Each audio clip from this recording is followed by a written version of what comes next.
Welcome, welcome everyone. While you are joining in, I would love to, first of all, welcome Rolf Potts for being here. Happy to be here, Erica. Thank you. And then I would love for you guys to turn on your cameras so that we could see your faces if you choose, and find the chat and tell us where you're calling in from, what number event this is for you, and what you loved about the book this month, Vagabonding by Rolf Potts. I'm going to do a very, very brief intro to the Nomadic Network for those of you who are here maybe for the first time. So I'll be sharing my screen really quickly.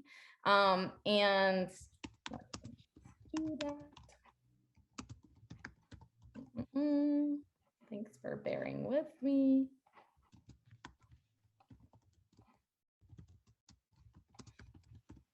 Okay, so welcome to this month's book club call. Welcome to the Nomadic Network. And just a little bit about TNN.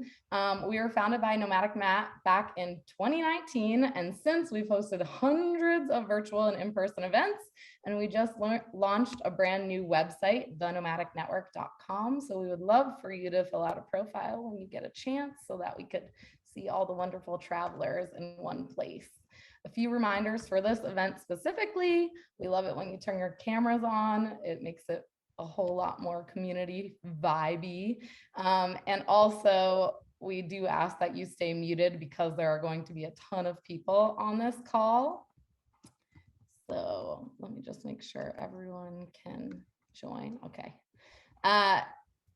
But feel free to use the chat to share your relevant experiences, ask any questions. If you do want that question answered by Rolf, I ask that you type the word question before you write it so that we can easily pick it out from the chat and have you ask that. Since this is a book club, we will be allowing you to unmute yourself to ask Rolf the questions directly at the end. So that's a pretty cool aspect of this because Rolf is a really amazing travel writer that we all want to be connected to. So also, we'd love for you to follow Rolf and all of our speakers and support them in all the ways possible because they are doing this out of the kindness of their heart and their passion for sharing their knowledge with you. I just want to reiterate that we're here to learn, satiate your wanderlust, and have fun and enjoy this time together. So thank you so much. And then quickly, a few ways that you could be a part or a deeper part of TNN is you could join our website, follow us on Instagram or TikTok, register for other virtual or in-person events. I'll go over that a little bit more at the end. Travel with us on group tours. We're about to announce all of the 2023 ones and become a chapter leader in your city. Here are a few upcoming events that we have going on in the next few weeks. And we have some upcoming meetups. And I am just going to say that at the end of the month, we're going to have another book club. I believe that these were supposed to be the end of the meeting announcements. So I will stop sharing. And I would love to introduce Rolf Potts. Rolf Potts, I'm just going to give you a little bit of a brief overview of him. He has reported from more than 60 countries for the likes of Nat Geo, The New Yorker, Slate.com, Outside, The New York Magazine, The Believer, The Guardian, Sports Illustrated, NPR, and the Travel Channel. His adventures have taken him across 6 continents, and he's best known for promoting independent travel. And the book that we read this month, Vagabonding, has been through 32 printings and has been translated into several foreign languages. How fitting. He has lectured at venues around the world, including NYU, authors at Google and the World Affairs Council, and at TravelCon. He taught semester-long nonfiction writing courses at both Penn and Yale. And though he rarely stays in one place for long, he's felt somewhat at home in places like Bangkok, Cairo, Busan, New Orleans, New York, Paris, where he runs a series of creative writing classes each summer. And he is really just based out of North Central Kansas, where he keeps a small farmhouse on 30 acres with his wife, Kansas-born actress Kristen Bush. So that's like a very short, brief overview of a guy that's done a lot in his life. And I wanted to let Rolf just introduce himself and his book to you before I get into some Q&A with him. And then we'll do some community Q&A at the end, just to let you know how this is going to work. So go ahead, Rolf, take it away. I'll mute myself.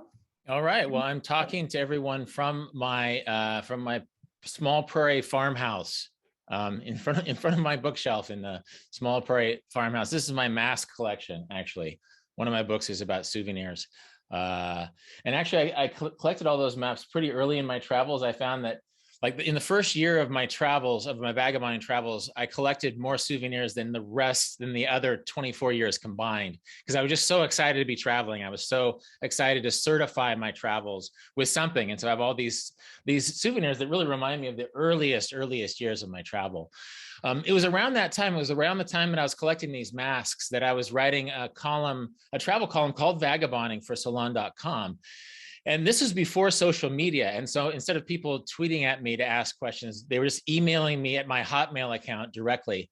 And there were two huge questions that would come up from people. And one was, how do you become a travel writer? Well, I didn't know how to become a travel writer. I just knew how I became a travel writer. And so I started interviewing travel writers, one a month. I've been doing that for like 22 years now. I think Matt was just this month in my interview series. And then the other question they asked, how can you travel for so long? You're clearly not coming home after your vacation period. You must be in like month 5 or 6 of your travels. How does this happen? And just because of my background, I'll sort of get into one of the sort of the emotional motivations for traveling at that time in a second. But I found that the practical advice was less important to me. This was early dial-up internet era when you could find like packing lists and like how to get bus tickets. You didn't need a book to tell you that kind of stuff, because you could find that stuff online, and even more so you can now. What interested me, and really the reason why I had decided to travel for long periods of time when I was still in my 20s, was that I didn't think I would have a better chance to do it. I thought that if I needed to give myself permission, and that's really a lot of what vagabonding is about. And in ways, it's sort of written to my 17-year-old self, to this young kid in Kansas who didn't think he could travel, who thought he had to work, be a workaholic his whole life before he was allowed to travel. I sort of wrote it philosophically. So instead of just having packing lists, I wrote about, Walt Whitman and John Muir and Annie Dillard and other people who were philosophically interesting to me, and who sort of underpin the idea of time wealth, that time is what we're given in life, and we're all born equally rich in time, and we need to spend our time. Time is more important than money in a certain way, spent in a way that makes our life better. And oftentimes young people travel more than older people, because older people have more money but less time, right? And so the reason that so many young people like me in my 20s were dirtbagging around the world is that they had made the decision to be time rich. Even if they weren't monetarily rich, they were going to find ways to travel. And so even though I'm not young anymore, I sort of wrote it really for anyone. It wasn't just for young travelers, but anyone who made the decision to become time rich, to become philosophically focused on getting the most out of life, and not sort of dropping out of society to travel, but using travel as a way to reinforce the life they were living. And actually early on in Vagabonding, which came out in 2003, I said, put your travels on your resume, And I got a lot of nervous emails in those first few years. It's like, really? Well, when the economy crashed in 2008, and the rise of Skype and Zoom and all these other places, suddenly being grounded to one place was less important. Being internationally savvy in a globalized world was more important. I rarely get nervous emails about putting your travels on your resume, because it's no longer seen as a strange thing.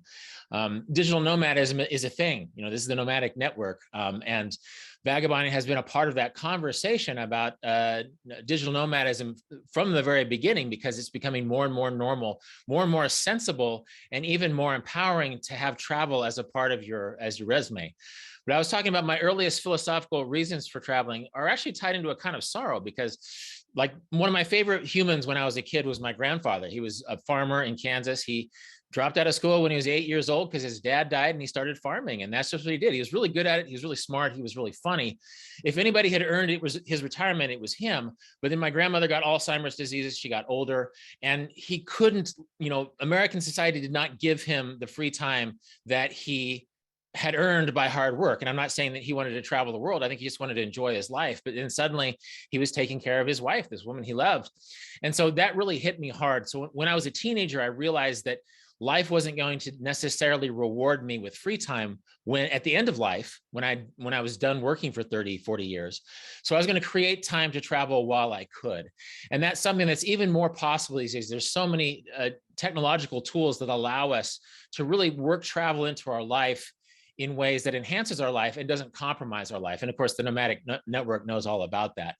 I could babble on forever. I was just telling Erica before this started that people ask me after 20 years, do you get tired of talking about vagabonding? And it's like, no, that's sort of my ethos. It's something I was and am excited about. And so it's fun almost 20 years after it came out to be talking about it some more. So Erica, do you want to lead, or Sam, do you want to? I will lead. Okay. Yeah, I love that. And I think it's so important to talk about things that you want to keep alive and present, even when you're not on the road. And I think that's what a lot of us are dealing with right now. Like a lot of us are maybe not on the road. I did want to shout out to a lot of the places where people are calling in from. I don't know if you were watching the chat, but we have people here today from Colombia, Chicago, LA, Belgium, Turkey, England, New Zealand, Sweden, Canada, Spain, Oklahoma, and Tbilisi, Georgia. So we have a lot of people from a lot of places, and that's just who wrote in. So Ireland, we have a lot of other people writing in now. So it's a really incredible message for you to share with our community that's sort of like all over, but maybe they're home at the moment because we are these wanderlustful spirits. I wanted to share just very personally. I remember reading this book when I was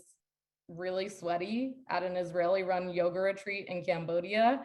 I actually read it with tears in my eyes because I'd been living abroad for 6 years and felt so misunderstood by my friends and family. And I felt like your book really put into words why and how I was moving around the world like I was. And so for that, I wanted to thank you. And I think that probably resonates with a lot of people here. Like sometimes the journey is like bringing us forward and we don't even know why we're doing it. And by you putting those words together, it was very helpful, but also like, I wanted to sort of put it out there and see like a show of hands. How many people have like struggled with the question when people see you like on social media or they see your pictures or they know that you're traveling, they come to you and they say, hey, can you tell me how you do what you do? Because I want to travel like you. Who's gotten that from people? All right, so I just want to give you a tip. You can just like send them the link for Vagabonding and tell them, read this book and then ask me questions, because I've done that multiple times and have had to field very few questions after that, because I feel like you have really covered the whole spectrum. Like it doesn't even matter who's reading it. You have like really captured what people need to know to feel confident enough to do this sort of independent travel. So I wanted to thank you for that. And also, I wanted to just ask you, I know that sometimes we have this idea that our travels need to be picture perfect. And one thing that comes across really strongly in your book is that you love to embrace your mistakes, spontaneity, and misfortunes. You know, it's over and over again in your book, and you really seem to turn it into a much better experience than if you had pre-planned everything to a T. So I was wondering if you could, you know, conjure up a memory of something that happened to you that was unplanned that sort of turned into something wonderful or memorable. Well, my second book, Marco Polo Didn't Go There, which has also been a nomadic book club event. Almost every story in that is about something happened and I didn't expect. Something unexpected happened and an adventure turned into a misadventure. And it ended up being really interesting as a result.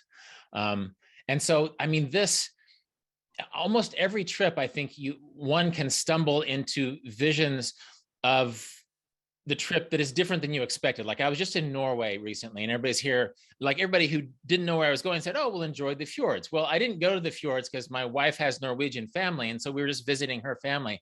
And they were sort of showing us the local attractions wherever they were. They were beautiful parts of Norway, but they weren't like the famous Instagram shots that you'd seen before. And so I just kept doing these crazy things. Like there's near Sormsand, there's a place that has an American car club, like these old DeSotos and Nashes. And I really got to see Norway. I got to see America through the eyes of Norwegians who were really obsessed with 1950s American culture. And then I went to this place where we were on the border. It's called Finnskogen, I think, where you can actually hike into Sweden and then back to Norway. And it was settled by Finns, and like hundreds of years ago, they had these hand-woven birch shoes. And it was just sort of like, I grew up in a very provincial part of the United States, Wichita, Kansas, and our tourist attraction is Cowtown. And it's nobody really in America knows about Cowtown. It's just a little living history museum. And I was experiencing that version of Norway, just these little towns where maybe the industry was logging, and they had a logging museum, and we went and learned how they'd been logging there since the Viking ages. And so I don't know if this would be a misadventure of the type that would make another Marco Polo Didn't Go There book, but just the unexpected, the un-Instagrammable moments of Norway were so fun. And I got to see it not just through my wife's eyes, she has family there, but through like her family's eyes. They really took care of us, and it really underscored something that you don't usually think about when you travel, which is family, and how important family is everywhere in the world. And you know, I've lived very close to my parents and my sister for a long time. That's not a lesson I learned in the United States. That's a place of going to Vietnam, going to Namibia, you know, going to Peru. People value family and they pool their resources. And that's been a fun thing to see. One more thing I think I might add, talking about family, is I think my publisher, when Vagabonding came out years ago, they thought it would be a gift that parents could buy their kids at graduation. And based upon what you were saying, Erica, I think as many kids have given it to their parents to say, look, I'm not wasting my life. I'm not going to go party my head off on some beach. I'm not going to waste my time and do dumb, irresponsible things. This is a part of my life. This is important. And guess what? You can come and visit me a couple months in. And so it's been a two-way conversation that people have not just used Vagabonding to sort of articulate to themselves how to travel responsibly in a long-term way, but also to explain it to their loved ones who might not get it. Because in the United States, I know that we have a very international crew today, but in the United States, at least, there's still this sense that travel is irresponsible. It's this expensive indulgence where you just go and you live this disconnected, luxurious life, when in fact it can be an active part of your life that really is life's truest education. Truly, the unexpected surprises and wonders and serendipities of travel really teach you so much about the world and about yourself that you wouldn't find otherwise if you were just staying at home. So I'm not going to knock staying at home, because I am at home right now, but I totally agree. I feel like it just like enriches everything you do, and it becomes such a part of you. And so I think that was really captured in the book and reiterated in from so many different angles that, I mean, I definitely felt like, wow, what I'm doing is really worth it. And sometimes, you know, I questioned it when I was on the road. I was thinking like, okay, am I just doing this to be self-indulgent? Am I just doing this because, you know, I don't know what to do right now? I'm a college graduate and I'm just living around the world. But I realized that like what you were saying in the book and how important it is for you to understand this, and for you to build your relationships, and for you to find like what it means to be family halfway around the world, like that's important.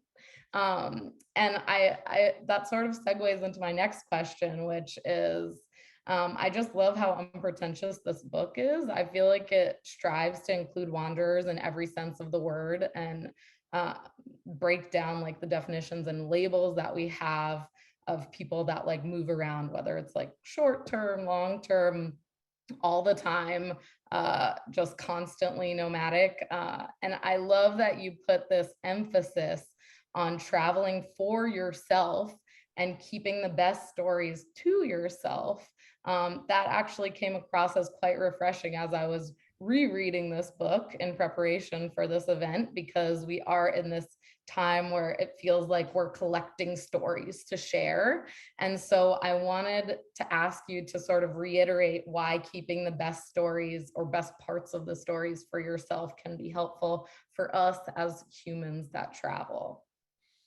Yeah, well, I think I was sort of appropriating Walt Whitman. You know, he says that oh gosh, I don't know if I can quote it exactly, but you know, leave the best parts unsaid. You know, keep the best parts to yourself. And I think it's easier than ever to tell a travel story.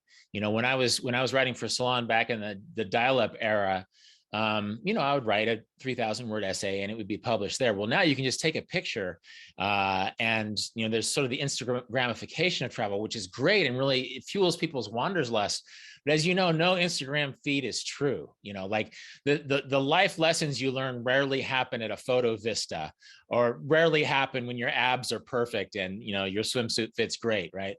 And so I really think that if we're always, I think travel, going back to the 19th century, when middle-class people could finally start to travel, it's been seen as a status thing. You know, it was seen as this middle-class people appropriating this thing that rich people used to do. And so there's always been a dialogue of one-upsmanship among travel.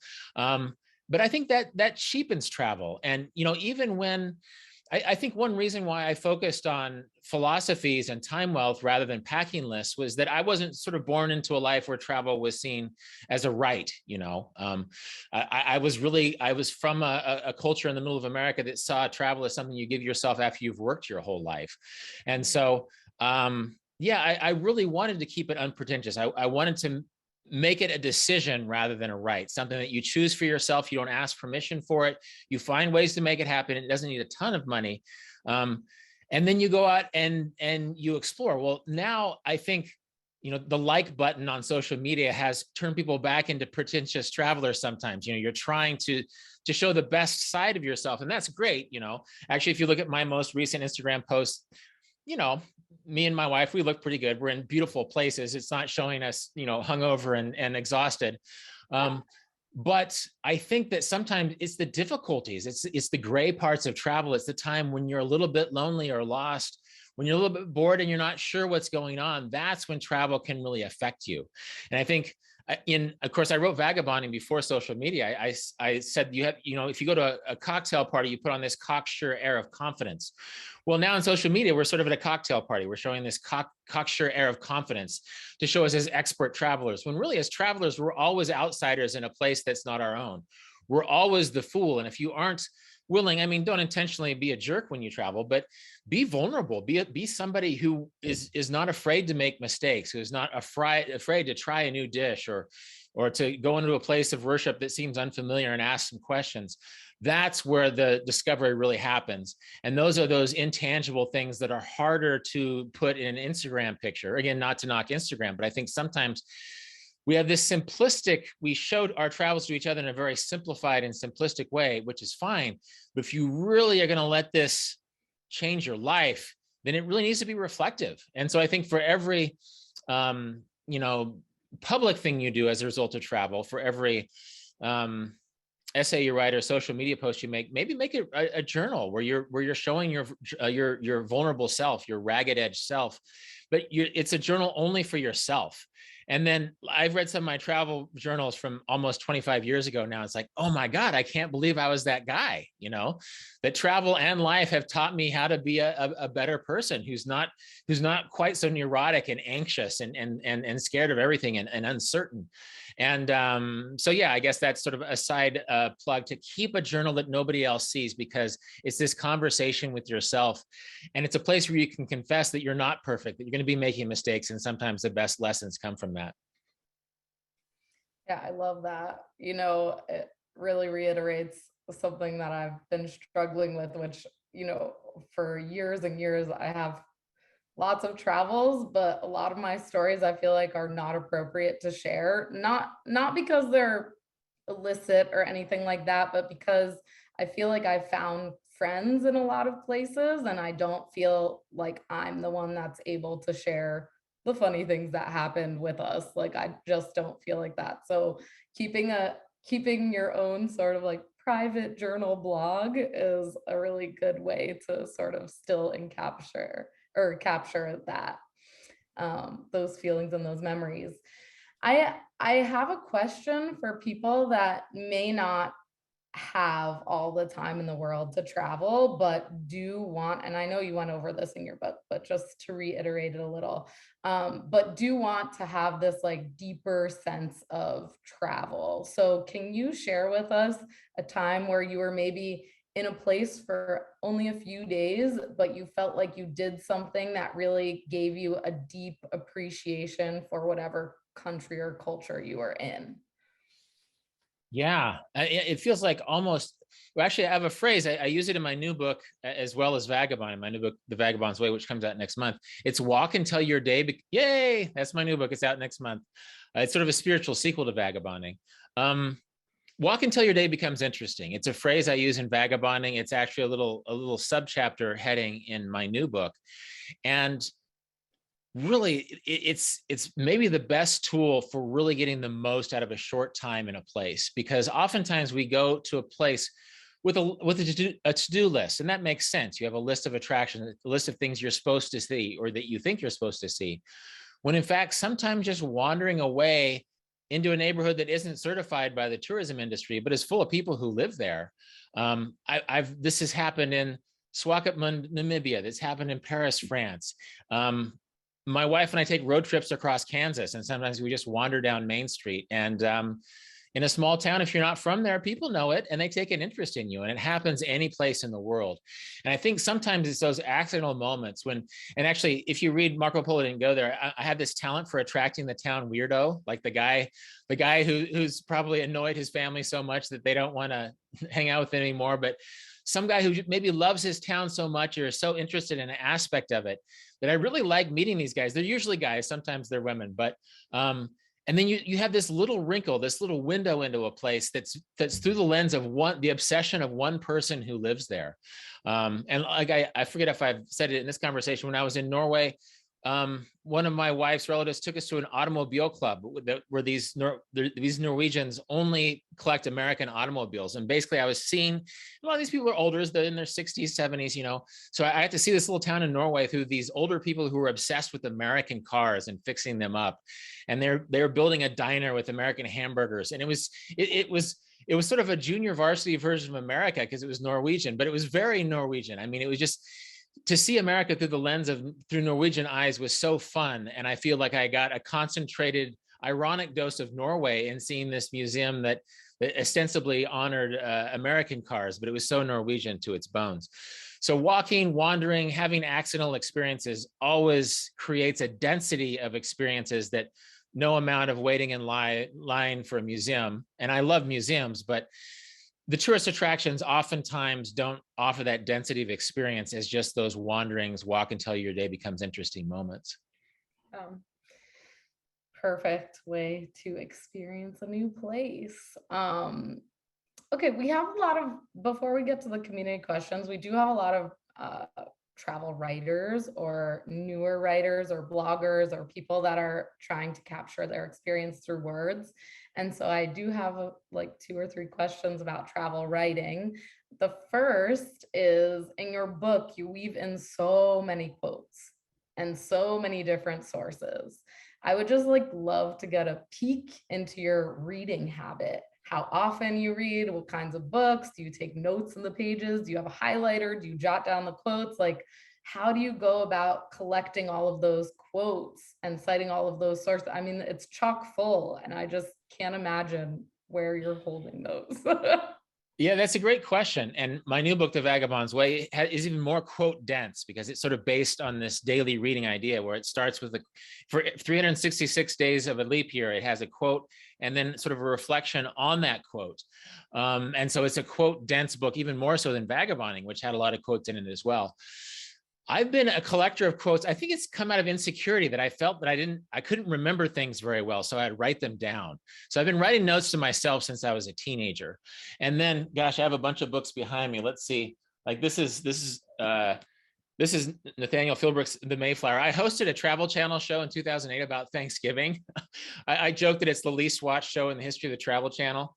But when I read a book, I will keep my notes just on a note card inside of it. And so you might see like if there's a page number where a quote appeals to me, I'll circle the number and then I can go back to it and I can transcribe the quote. Or sometimes I'll just have some reflections on quotes. These are mostly reflections because I was about to host a Travel Channel show about Thanksgiving. Anyway, then I put these quotes into files on my computer. And what I didn't know at the time is there's a name for this. It's been going on since the Renaissance. It's called a commonplace book. So back when like Leonardo da Vinci was doing his art, you couldn't own this many books. They didn't print that many books back then. And so when you read a book, usually it was from a library or from the house of an aristocrat. And if you were going to take notes, you had to keep it in one place. And so they would keep it in their commonplace book. And of course, Leonardo kept his sketches there and other ideas about things. And what I didn't realize is that since the 1990s, I've been keeping a digital commonplace book where I just keep my quotes first by author and then by topic. And really my new book, The Vagabond's Way, came out of this 25 years of a commonplace book where I had so many themes of travel that mixed my own thinking about them with other people's quotes about them that suddenly I had all these resources at my fingertips. So I would encourage anyone who wants to be a travel writer, in addition to taking your field notes as a travel writer, your reporter's notes, keep a commonplace book on everything you read and find a way to organize it. Some people literally do it on paper. I could never do that. I use Scrivener, the application Scrivener, if you've heard of that. It really helps me see my projects from an eagle eye view. But in a way, you have to be a student of the craft as well as a practitioner of the craft. And reading good travel writing, reading good histories, architecture books, biology books, anything. Travel writers are generalists. Travel writers get to write about any aspect of a place. It gives you permission to be a generalist. And so keep all of those notes. You might not know why you're keeping that note yet, but maybe someday it'll come in handy for something. And so that's the best advice I can get.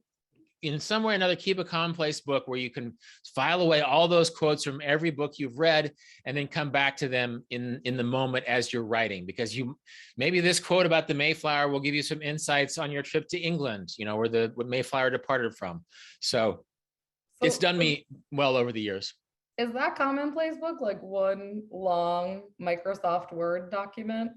No, in 1992, maybe it was.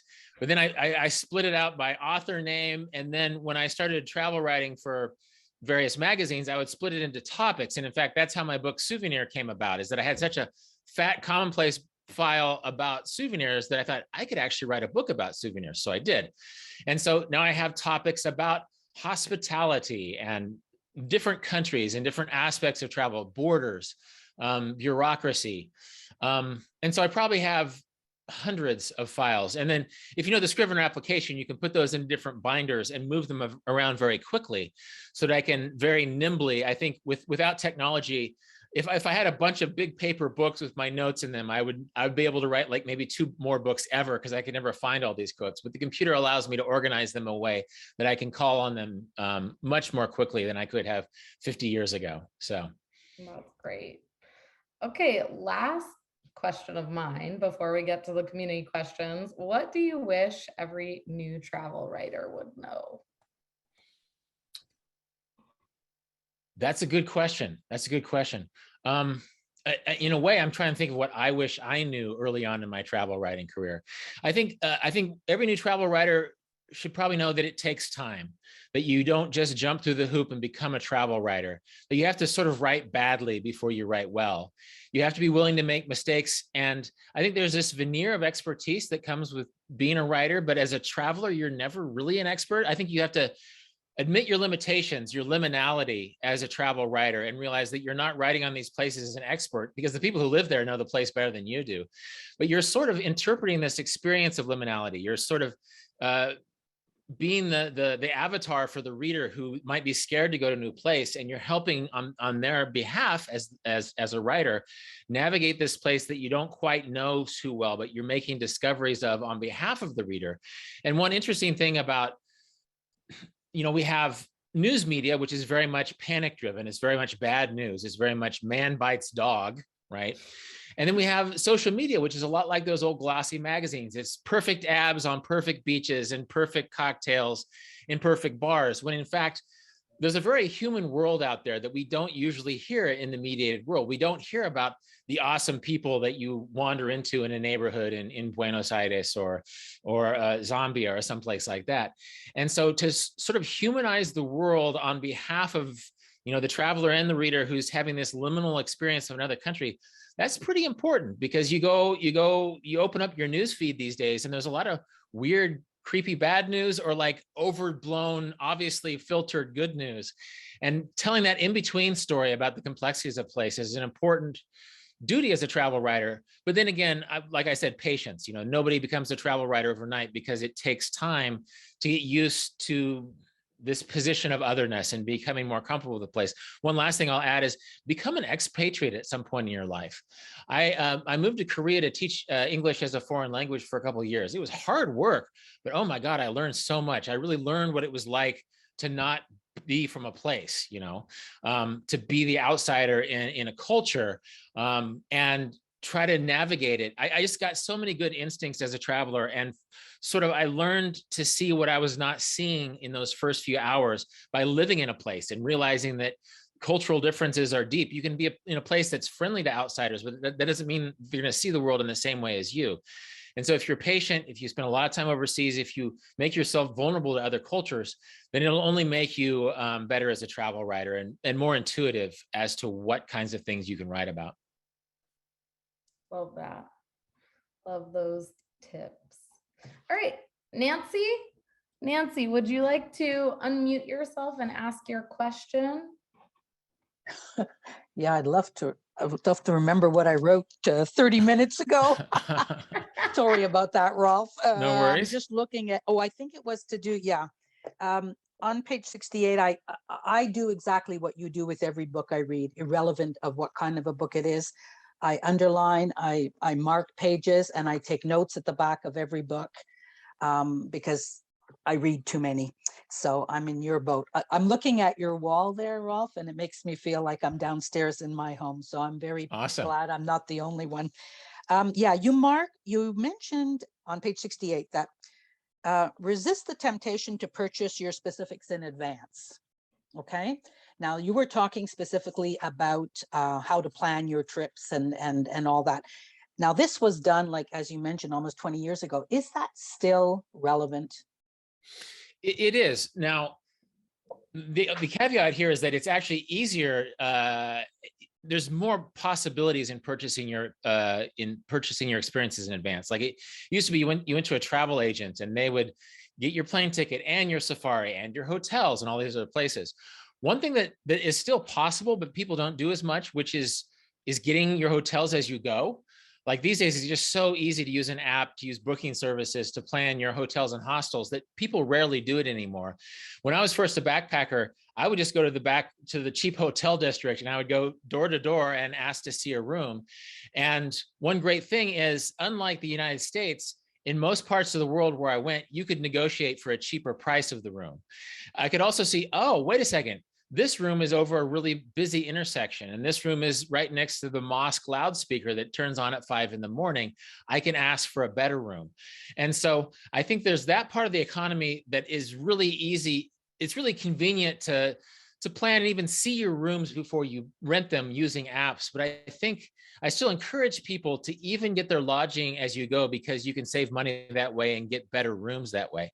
I think one thing I was specifically thinking about was things like safaris, things like hiking treks. You can get those from a tour agency or through online services, and some of them are excellent.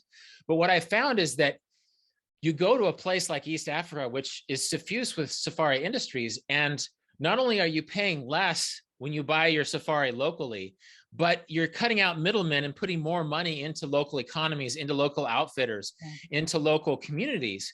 And so that's a great thing. So I think I don't want to knock buying things in advance too much, because it's really convenient and it makes things more efficient.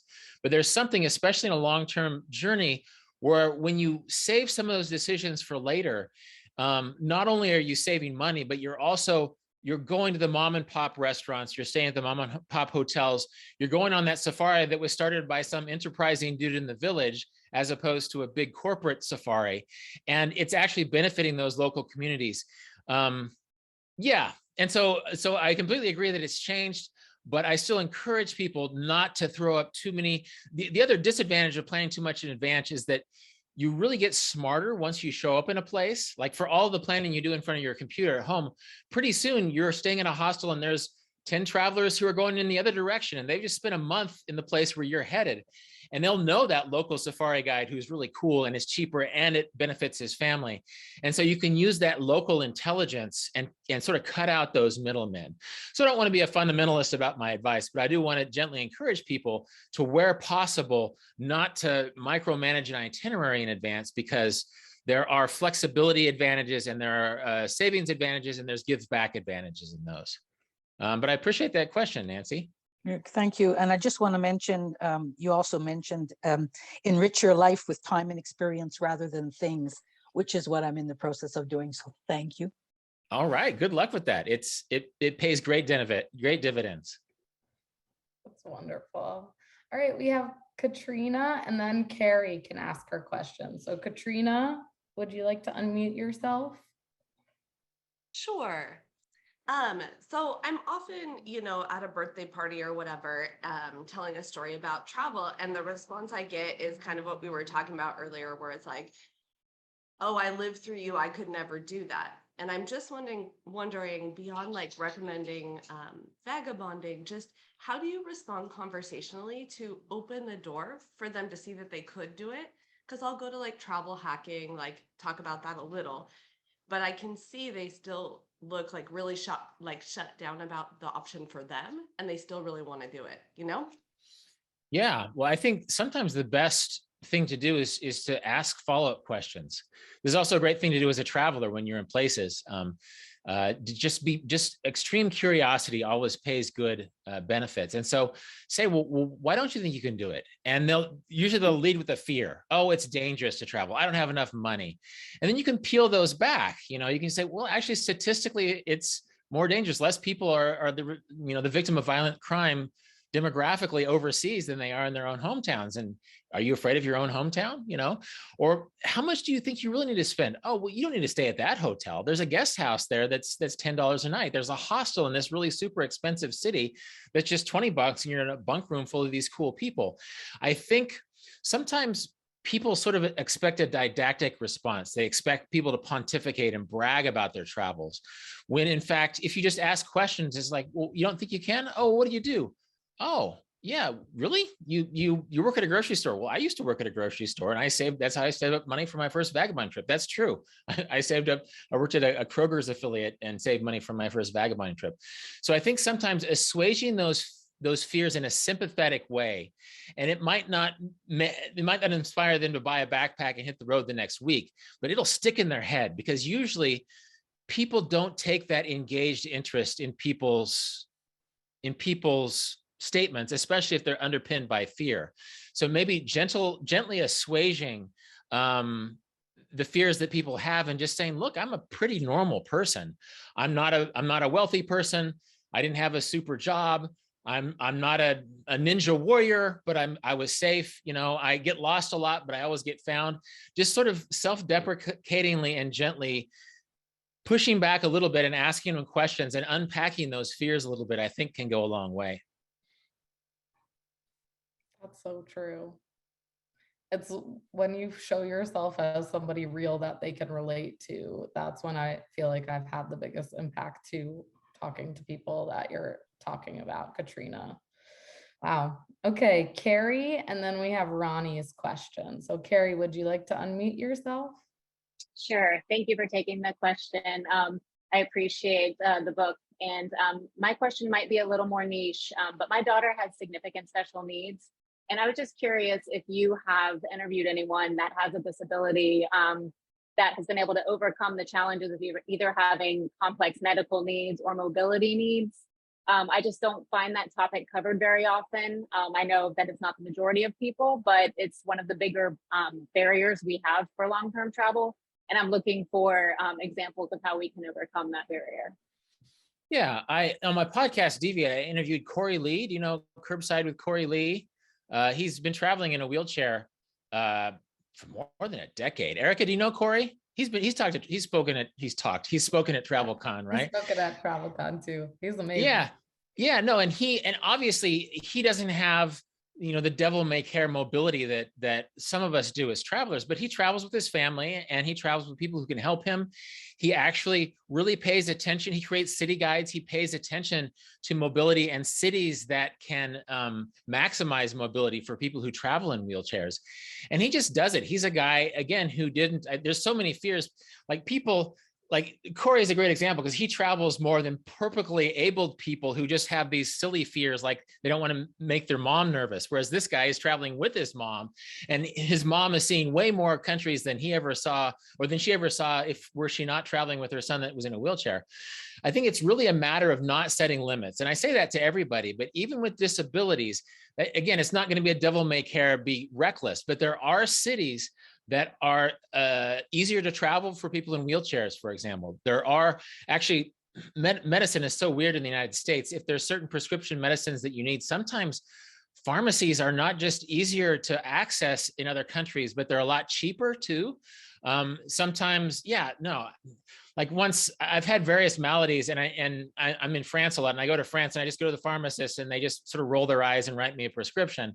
And so, yeah, I think that there's a million ways that people can limit themselves as travelers, but there are plenty of people who are out there traveling with big medical needs, who are traveling with a wheelchair, for example. They usually travel with friends or people who can help them, but that makes it fun for everybody. I think there's people who literally have gotten out the door to travel because their friend who has, a certain need, diabetes or wheelchair or whatever, is saying, look, come and help me, and then you can see Europe too.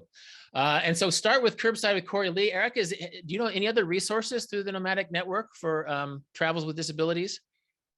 I do, but not off the top of my head. The thing that comes to mind is sort of the question a lot of people pose this question a little differently about kids.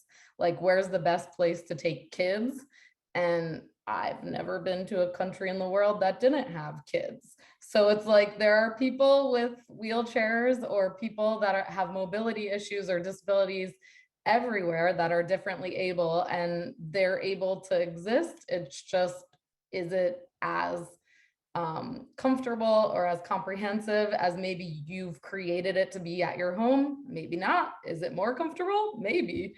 I feel like places like Switzerland, I looked around and I was like, ooh, this would be a nice place to be if I'm ever older and in a wheelchair, because they have all the curbs that go up and down. And I'm from New York City, where you can barely get a curb that is correct.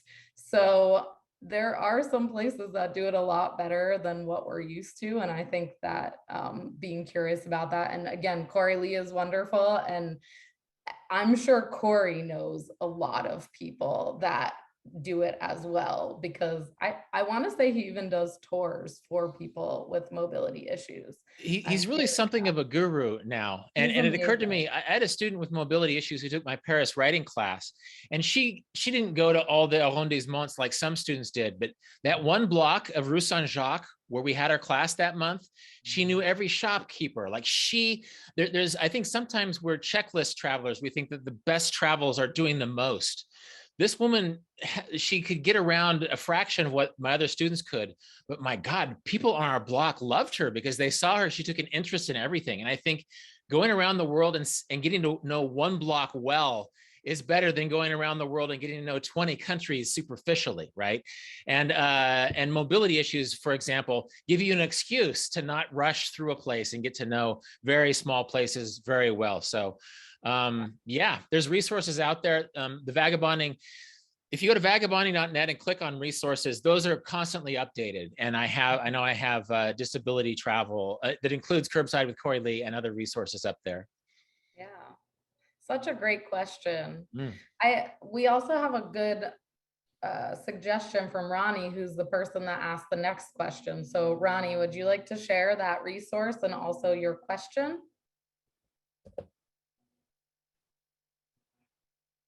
Ronnie? Sorry, yeah, I was having we can hear you. Yeah, no, so I walked the Camino de Santiago several years ago, and I know a lot of people. I've been connected with a lot of people in that network who have walked that route as well. And there is a book called I'll Push You. And there's also a documentary film by the same name, about a gentleman who literally pushed his best friend essentially all the way to Santiago. And now they run sort of tour groups, for individuals with physical limitations who want to get to Santiago, want to do the pilgrimage. And they just, I have another friend, Gabriel, who is also in, similarly limited in his physical abilities, but they just took him, and it was a whole group of people who literally just basically carried him literally all the way to Santiago. And so that is a really, they run those groups. So it's a really great group of people and a really great resource for if that is a particular experience that is of interest. So that would be great. That would be, I should do that sometime, like volunteer to help someone with mobility issues, because what a great way to slow yourself down, right? Exactly. You know, that there's this compulsion to try and do too much, but if you're actually helping someone and sort of seeing the travel through their eyes and having their pace help you slow down and see it in a more engaged way. And people, we mentioned children, people love it when you travel with children. I have vagabonding friends who were really worried that their travel life would be compromised when they had kids. Well, they bring their travels, and people all over the world adore kids. And I think, if you have, disabilities are not limited to the industrialized world. You go to a place and people just take an interest in you, especially if you're going slow, especially if you have an entourage that's helping you, carry out a mission, like going on the Camino. So I love that. Do you have a question as well, Ronnie? Oh yeah, sure.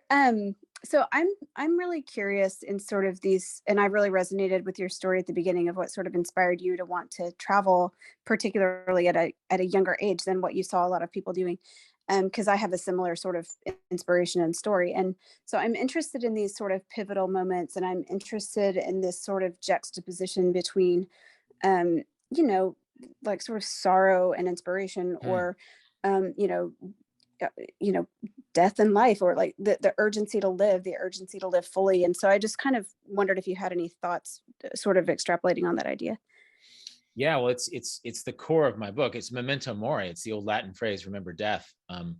And I think growing up with, seeing how my grandfather suddenly couldn't enjoy his retirement because what happened to my grandmother, and nobody loved a person more fiercely than my grandfather loved my grandmother. But that time to relax just didn't happen. And so I think I've been sort of motivated by that sight, which happened when I was a teenager for a long time. But it keeps coming back to remind you. I think as you get older, you sort of see travel in other ways. I just went to the Faroe Islands and I loved it there. It's beautiful in the Faroe Islands. But I realized I might not go back to the village of Eldavik, for example, which was beautiful, because there's many other places in the world. I mean, that's the decision now that I'm in my 50s, as opposed to being in my 20s when I first wrote Vagabonding, of knowing that there is a limit to life and that these are the hours we're given, and the present moment is the only time we can be alive. It comes across in my new book, probably even more than Vagabonding. And then, my mother has started to show signs of dementia like her mother showed it before. And so it's a reminder that we're all, limits and age and time and chance happen to us all. I mean, I'm paraphrasing Ecclesiastes there. And so it really is an important perspective. If you're willing to share, I'd be curious to know what your perspective is, but just the idea of the limits of life make you embrace the possibilities. I think there's so many fears and habits that make us put off what we love. And if travel is something you love, it's something that you can do even in a modest way now. And you should try to find ways to make it happen if it's something that you want to make happen. Some people might want to use their time wealth to spend time with their family or role-playing games or whatever. But travel was always my passion, and I found ways to make it happen. I suspect everybody in the Nomadic Network is the same way. So Ronnie, have you had a similar impetus to your travel career?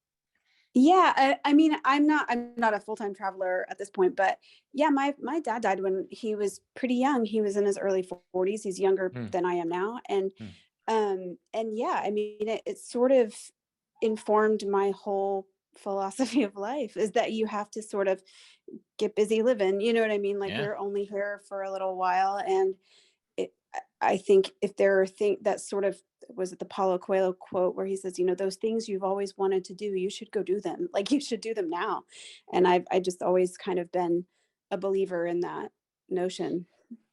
Yeah, no, that was a core philosophy of my book. I think I was surrounded by people who just on the road, sometimes people who, travel was a birthright. It's something that you do after college and then you go work your whole life. Well, I had this very sort of sad thing that made me realize that you really have to embrace things now.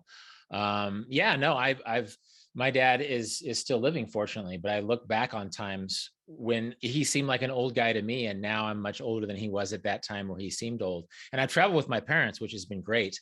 And they're a great window through which to see a place. And actually, just like children can be a ticket in some places, traveling in China with gray-haired parents, oh my God, I found way more interest from Chinese people than just sort of the dirtbag 20-something-year-old I was at that time. So yeah, it's all connected. I think you can't really boil travel down to a consumer product that you buy, but it's a part of your life, and it's an important thing to live if it's something you dream about. So that's interesting, Ronnie. Thank you.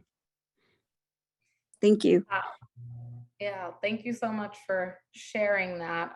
I know we're at the end of the hour, so I sort of wanted to wrap up with this last question of just, I know you mentioned it before, Rolf, but can you just share what this Vagabond's Way is and what we can look forward to once this comes out?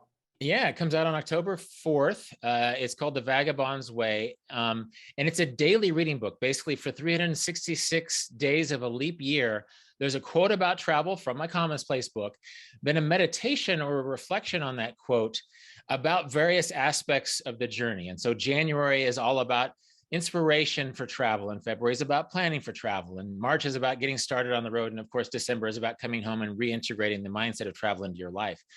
It literally has the same framework of vagabonding, but it's a lot denser. It's sort of designed to be read in a slow way. And if it works out for the Nomadic Book Club, I think we're going to do monthly installments, because to try and do a book club about the whole book would be to race through this. It would be like rushing a journey. So like really talking about the January stuff, those inspirations, that even those memento mori questions. Yeah, it's sort of like a deeper version of vagabonding. It's meant to be read slow in little bite-sized chunks and sort of to think about it.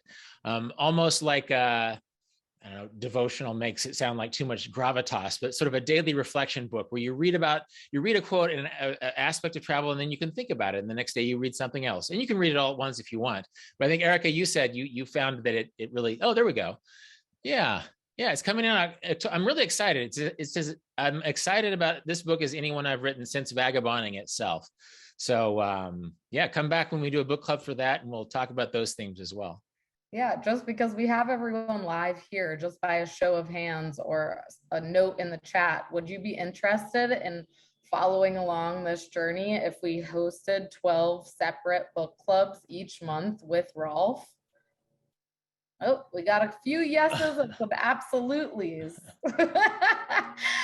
I'm glad to hear that, because yeah, someone says 12. Yeah, 12 months, monthly book club. It's got 366 pages. So I thought that would be a really, I actually invited him to do a book club on this book. And when he offered to do 12, I said, well, why don't we do that one on vagabonding first, since we haven't done that and it's its 20th anniversary, and we'll see if people are interested in seeing you 12 more times next year. Seems like it's a yes. But I would love, while we have everyone here, to take a group photo. I usually forget these. So can everyone smile who wants to be in a picture? 1, 2, 3. Oh yeah, hold up your book if you have it. 1, 2, 3. Oh, perfect. Well, I just wanted to thank you, Rolf. Thank you for being a part of our community. Thank you for inspiring so many of us to just live life adventurously and on our own terms and explore the world as we want to. I think your book has always on Amazon been sold coupled with Nomadic Matt's books. So I feel like our communities and our ethos are very intertwined. And so it's really just sort of a dream to have you in our community, talking to the people that we share this huge passion for travel with. So thank you for taking the time for your second book club out of now 14 potential ones. And you guys, I have dropped Rolf's contact information in the chat a few times. So if you have any questions, just ask Rolf directly. There are a few ways you can get to him. Rolf, would you like to say anything before we sign off? Well, just thanks everybody for your intention and your enthusiasm, and let's do it again. See you in January whenever we do the Vagabonds Way Club, because I love talking. After all these years, I still love talking about this and sort of keeping that attitude of travel a part of everyday life, even when we're not literally traveling. So from wherever in the world we do it next, let's continue the conversation. Have a wonderful day, everyone. Bye.